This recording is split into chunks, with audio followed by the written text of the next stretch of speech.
അപ്പൊ നവീൻ, യെസ്. അപ്പൊ ഇന്നലെ ഈ എപ്പിസോഡ് കണ്ടിട്ട് ഒരുപാട് പേര് കുറെ ക്വസ്റ്റ്യൻസ് ചോദിക്കണം എന്ന് പറഞ്ഞ് ചോദിച്ചിട്ടുണ്ട്.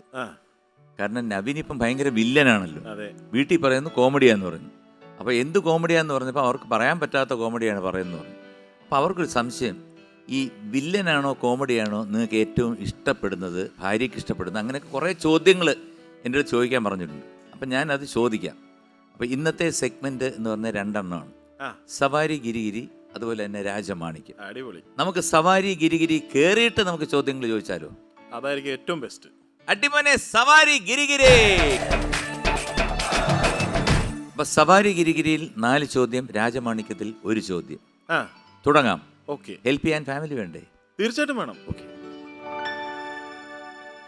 സവാരി ഗിരിഗിരിയിലെ ആദ്യത്തെ ചോദ്യം പോകുന്നതിന് മുമ്പ് നമ്മുടെ ഫാമിലിയോട് കുറെ കാര്യങ്ങൾ ചോദിക്കാനുണ്ട്. തീർച്ചയായും. അതായത് കുറേ പ്രേക്ഷകർ ചോദിച്ചു, വൈഫ് കുക്ക് ചെയ്യുമോ, ഇദ്ദേഹം കുക്ക് ചെയ്യുമോ, ആരാണ് ഇതിനകത്തെ ബെസ്റ്റ് എന്താണ് കുക്കർ എന്നൊക്കെ ചോദിച്ചിട്ട് ഒരുപാട് പേര് കുറേ ചോദ്യങ്ങൾ ചോദിച്ചിട്ടുണ്ട്. അത് ഞാൻ ചോദിക്കാം ആദ്യത്തെ ചോദ്യത്തിന് ശേഷം. സവാരി ഗിരിഗിരിയിൽ ആദ്യത്തെ ചോദ്യം ശ്രദ്ധിക്കൂ. വാത്സല്യം എന്ന സിനിമയിലെ അഭിനയത്തിന് മമ്മൂട്ടിക്ക് ഏത് അവാർഡാണ് ലഭിച്ചത്? Best actor film fair award, B best actor national award, C best actor state award. Film fair അല്ല, അതെനിക്ക് ഉറപ്പാ. സ്റ്റേറ്റ് അവാർഡ് ഉണ്ട്, അതിന് മുന്നേ ഉള്ളതും പറഞ്ഞിട്ടുണ്ട്. സിനി ഒന്ന് ഹെൽപ്പ് ചെയ്യൂ. ചുരിദാർ, അപ്പു, ഡയമണ്ട്. എനിക്ക് തോന്നുന്നു best actor state award. State അല്ലേ? C, option C. Option C. Okay, ഭാര്യ പറയുന്ന കേൾക്കുക.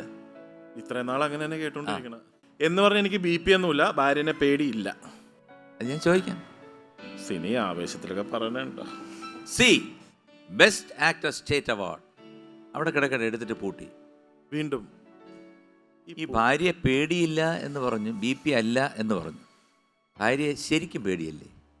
ശരിക്കും പേടിയെന്ന് വെച്ചിട്ടുണ്ടെങ്കിൽ അതെങ്ങനെ പറയാം, നമ്മൾ ഒരുപാട് അങ്ങോട്ട് ഉടക്കാൻ നിൽക്കരുത്. ഇവരായിട്ട് ഉടക്കി കഴിഞ്ഞാൽ ഒരുപാട് പ്രശ്നങ്ങൾ. കാര്യം നമുക്ക് ഭക്ഷണം ഉണ്ടാവില്ല, അതൊക്കെ ഭയങ്കര ബുദ്ധിമുട്ടാണ്. നമുക്ക് ഇഷ്ടമുള്ള അല്ല, പണ്ടൊരു ചൊല്ലുണ്ട്, പേടി പറയാൻ പറ്റില്ല, അതറിയാനേ പറ്റൂ.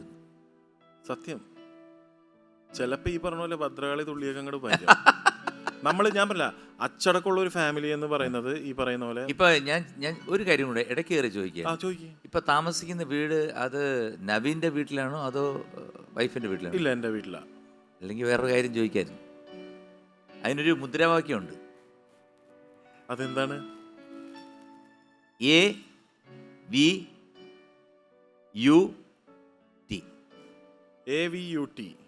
AVUT യൂണിയനിലാണോ എന്ന് ഞാൻ ചോദിച്ചതിന്. AVUT അതിന്റെ ഫുൾ ഫോം എന്തായിരിക്കും? ഉണ്ട് താമസം. ഇല്ല, അങ്ങനെ ഇല്ല. ഈ പറഞ്ഞ പോലെ തന്നെ എന്താ പറയുക, ചില ആൾക്കാരുണ്ട് വലിയ ഡയലോഗ് ഇടും, പക്ഷേ ആ യൂണിയനിലുള്ളതാണ്, അച്ചി വീട്ടിലുണ്ട് താമസം. പിന്നെ വേറെ ചിലരുണ്ട് അതിനെക്കാട്ടി വലിയ ഡയലോഗ് തള്ള്, അതിൻ്റെ ഇടയ്ക്കൊരു യെസ്സും കൂടെ വരും, അച്ചി വീട്ടിലുണ്ട് സ്ഥിര താമസം.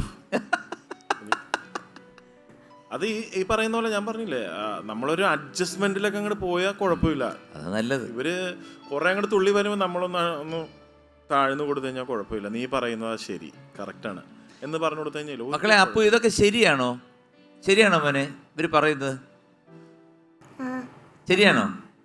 അച്ഛനാണോ അമ്മയാണോ അവിടെ വഴക്കുണ്ടാക്കുന്നത്? പറയടാ അപ്പു, ആരാ വഴക്കുണ്ടാക്കണ? ഏറ്റവും കൂടുതൽ വീട്ടിൽ കിടന്ന് ഒച്ച ഉണ്ടാക്കണ ആരാണ്? ഒച്ചയല്ല, വഴക്കുണ്ടാക്കുന്ന ആരാ? നിന്റെ ഡയമണ്ട് റിംഗ് ഞാൻ ബഹിഷ്കരിച്ചിരിക്കുന്നു. അതൊന്നും പറ്റൂല. പറഞ്ഞത് റെക്കോർഡായി.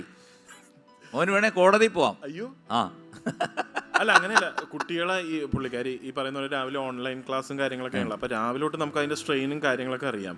അപ്പൊ ചില കുട്ടികൾ ഈ പറയുന്ന പോലെ കുറച്ച് ഉറക്ക ഇതിലൊക്കെ ആയിരിക്കും. പക്ഷെ എനിക്ക് മറ്റേ മോടെ മുഖം കണ്ടിട്ട് ഇത്തിരി ദേഷ്യം വന്നിരിക്കുന്നു. അച്ഛൻ കള്ളം പറയുന്ന, ഇവിടെ മേളിൽ കയറുന്ന വല്ല കള്ളം പറയുന്ന ആണോ മോളെ? ആരടി നേഹ പറഞ്ഞന്ന്? ആരവിടെ കിടന്ന് വെച്ചുണ്ടാക്കണ? നേഹ കറക്റ്റ് പറയും. പറ. പ്രേക്ഷകരെല്ലാരും കേട്ടല്ല. അപ്പൊ എന്തായാലും രണ്ടുപേരും തുല്യമായി എന്ന് കേട്ടതിൽ എനിക്ക് വലിയ സന്തോഷമുണ്ട്. സന്തോഷമായി. കാരണം ഇല്ലെങ്കിൽ ആൾക്കാർ തെറ്റിദ്ധരിക്കും, ഓ ഈ മനുഷ്യനാണല്ലോ ഈ വില്ലൻ പോലെ തന്നെയാണല്ലോ വീട്ടിൽ വന്ന്. ആൾക്കാർ തെറ്റിദ്ധരിച്ചില്ല, ആദ്യം തന്നെ തീർക്കണ്ട. അവൻ പറഞ്ഞ കറക്റ്റ്. ഇപ്പൊ എനിക്കൊരു കാര്യം മനസ്സിലായി, സന്തുഷ്ടമായിട്ടുള്ളൊരു കുടുംബമാണ്. വഴക്കൊക്കെ വേണം, കുറച്ച് അങ്ങോട്ടും ഇങ്ങോട്ടും ഒക്കെ, ഇല്ലെങ്കിൽ പിന്നെ എന്തോണ്ട്. 12 മണി ഞാൻ പറഞ്ഞിട്ട് എന്ത് വഴക്കിട്ടെങ്കിലും 12 മണി എന്നുള്ള സമയം കഴിഞ്ഞാൽ പിന്നെ അത് ഓർക്കരുത്, പിന്നെ ഉറങ്ങുമല്ലോ. അല്ല, ഒരു ദിവസം കഴിഞ്ഞാൽ പിറ്റേ അതാണല്ലോ കുറിച്ച് പിന്നെ ഉറങ്ങി, പിന്നെ കാലത്ത് എണ്ണീറ്റ് ഒരു 7 മണിയാകുമ്പോ കണ്ണു തുറന്നിട്ട് കണ്ണൂർ എവിടെയാ നീ എവിടെ പോയി കണ്ടില്ലല്ലോ, ഞാൻ എന്നിട്ട് ഇവിടെ ചായക്ക് വേണ്ടി ഇരിക്കുമ്പോഴത്തേക്ക് നീ എവിടെ പോയി നിൽക്കുന്നു? കണ്ട കറക്റ്റ് ഒരേ തോണി യാത്ര ചെയ്യുന്ന ആൾക്കാരാണ്. So C best actor state award. ഉത്തരം ശരിയാണ്. കൺഗ്രാറ്റുലേഷൻസ്. Thank you.